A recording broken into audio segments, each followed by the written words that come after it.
আপনি হয়তো জার্মান ভাষার B1 শিখেছেন, B2 শিখেছেন, জার্মান ভাষার B1 B2 এক্সাম দিয়ে পাশও করেছেন। এখন অ্যাপ্লিকেশনের পর অ্যাপ্লিকেশন করে যাচ্ছেন, কিন্তু কোনো কোম্পানি থেকে সেরকম পজিটিভ রেসপন্স তো দূরের কথা, আপনি অনেক কোম্পানি থেকে নেগেটিভ রেসপন্সও পাচ্ছেন না।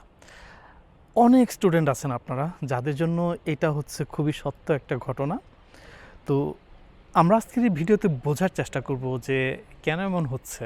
আপনার একাডেমিক যোগ্যতা আছে, আপনার ভাষাগত যে যোগ্যতা প্রয়োজন জার্মানিতে আউসবিল্ডিং করার জন্য সেটা আছে, তারপরও কেন আপনি হাজার হাজার অ্যাপ্লিকেশন করেও তেমন কোনো পজিটিভ রেসপন্স কোম্পানি থেকে পাচ্ছেন না, সেই বিষয়ে আমরা একটু ডিপ ডাইভ করার চেষ্টা করব। ভিডিও শুরুতে বলছি, আপনারা যারা জার্মানিতে আউসবিল্ডিং প্রত্যাশী, আপনাদের জন্য গাইডলাইন টু জার্মানি একটা কোর্স অফার করে থাকে, আউসবিল্ডিং প্রিপারেটরি কোর্স।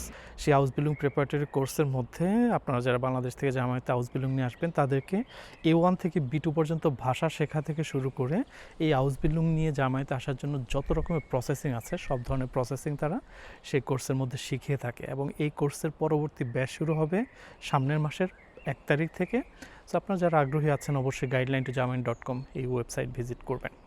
তো এখন আসি মেইন ভিডিও টপিকে, যে কেন আমি একাডেমিক যোগ্যতা থাকা সত্ত্বেও, কেন আমার ল্যাঙ্গুয়েজের রিকোয়ারমেন্ট, ভালো ল্যাঙ্গুয়েজ জানা সত্ত্বেও আমি অ্যাপ্লিকেশন করে, কেন আমার হাজার হাজার অ্যাপ্লিকেশন করেও কেন আমি কোনো ভালো রেসপন্স পাচ্ছি না। ইভেন অনেক ক্ষেত্রে দেখা যাচ্ছে যে একটা নেগেটিভ রিপ্লাইও কোম্পানি থেকে পাচ্ছি না।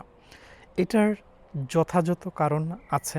আমি আজকে এই ভিডিওতে 3টা প্রধান কারণ নিয়ে কথা বলবো, যেই কারণগুলোর কারণে, যে ভুলগুলোর কারণে জার্মান যে কোম্পানি আছে তারা অ্যাকচুয়ালি আমাদের অ্যাপ্লিকেশন, বাংলাদেশিদের অ্যাপ্লিকেশন স্পেশালি, তারা একটু খুলেও দেখে না অনেক সময়। প্রথম যে সমস্যার কথা বলবো সেটা হচ্ছে আমাদের কপি পেস্ট করার কালচার।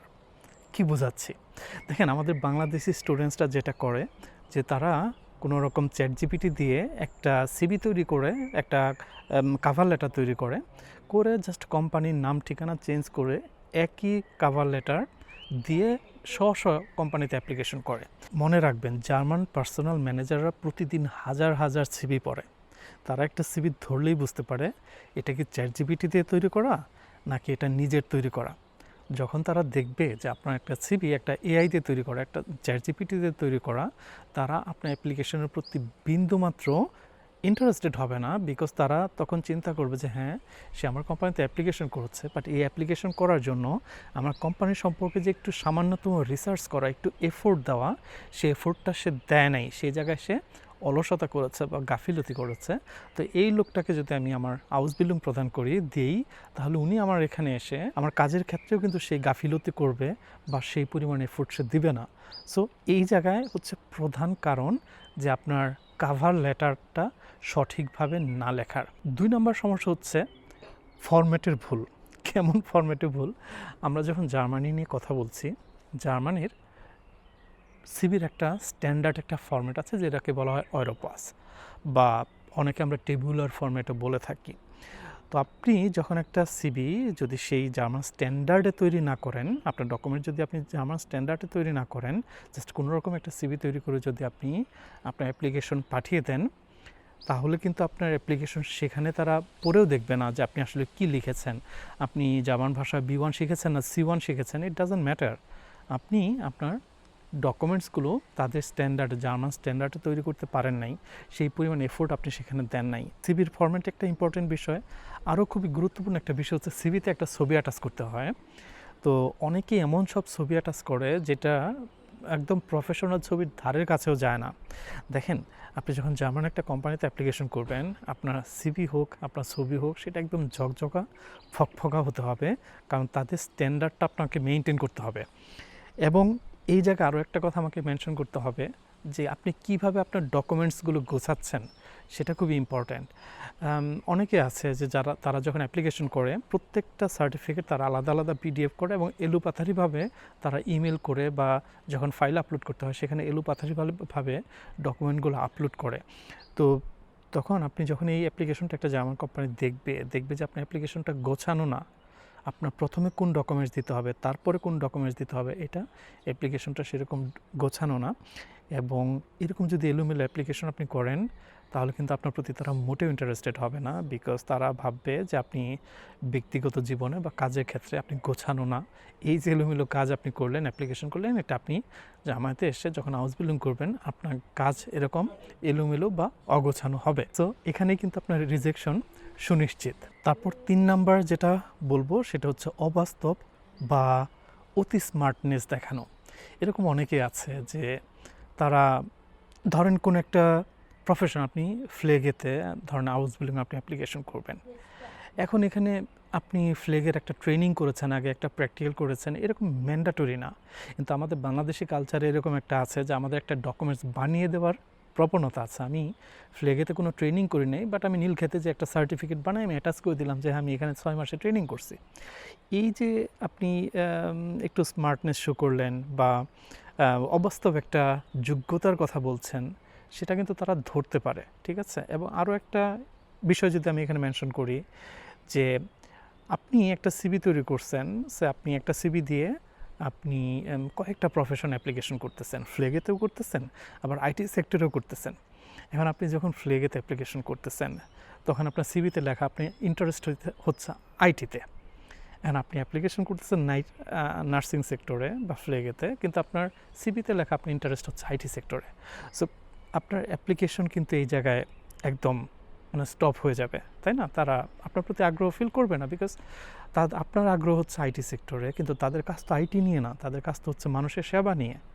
সো আপনি এখানে ফিট না, এটা একটা জিনিস। আরও একটা পয়েন্ট হচ্ছে যে কাভার লেটারে ইমোশনাল কথাবার্তা বলা।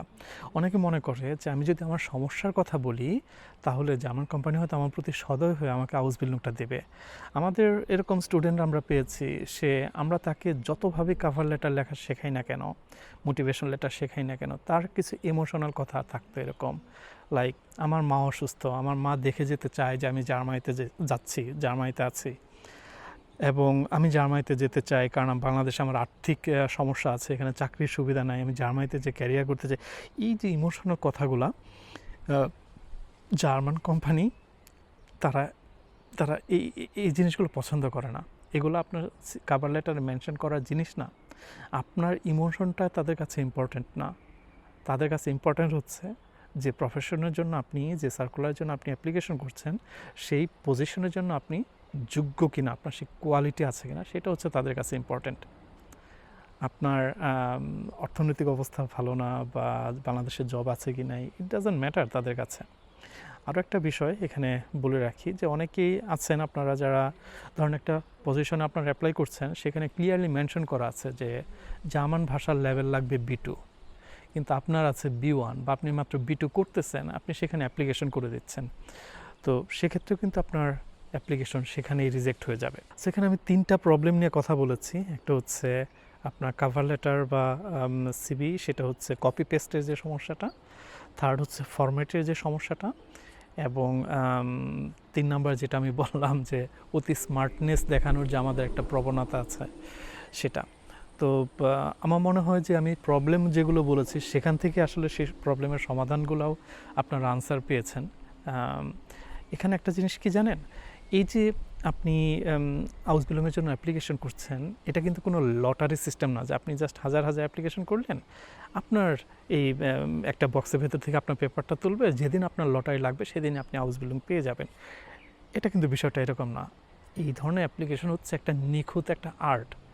আপনাকে এমনভাবে টোটাল জিনিসটা করতে হবে যেন একজন মানুষ বা যে পার্সোনাল ম্যানেজার একটা কোম্পানির, সে যেন দেখে আকৃষ্ট হয়, আপনাকে জিনিসটা সেইভাবে তৈরি করতে হবে। তো আমাদের গাইডলাইন টু জার্মানির উদ্দেশ্য হচ্ছে যে আপনাদেরকে ঠিক সেভাবে প্রিপেয়ার করা, জার্মান স্ট্যান্ডার্ডে যেন আপনি অ্যাপ্লিকেশন করতে পারেন, সেই জন্য আপনাকে তৈরি করা, সেই জন্য আপনাকে গাইড করা, সেইভাবে আপনাকে প্রিপেয়ার করা। তো এখন আমরা কোথা থেকে জানি যে জার্মান স্ট্যান্ডার্ড কী? আমরা জানি বিকজ এই জার্মানিতে আমরা প্রায় 12-13 বছর ধরে থাকি, এখানে আমরা পড়াশোনা করেছি, এখানে আমরা দীর্ঘ সময় ধরে জব করছি। সো আপনি এই যে সময়গুলো, যে প্রসেসিংয়ের মধ্য দিয়ে আপনাকে আসতে হবে, এই প্রসেসিংগুলো আমরা বহুত আগে পার হয়ে এসেছি, এবং এগুলো নিয়ে আমরা বহুদিন ধরে স্টুডেন্টসদেরকে গাইড করছি, এবং আমাদের এই কোর্স করে কিন্তু অনেক স্টুডেন্টস সফলতা পেয়েছে। সো আমি বলবো যে আপনারা অবশ্যই guideline2germany.com ওয়েবসাইটটা ভিজিট করবেন, আমাদের কোর্সগুলো দেখবেন, এবং গাইডলাইন টু জার্মানির মাধ্যমে সঠিক গাইডলাইন নিয়ে নিজেকে প্রিপেয়ার করে জার্মানিতে আসবেন। ভালো থাকবেন সবাই, পরে ভিডিওতে কথা বলো, টিল দেন আল্লাহ হাফেজ।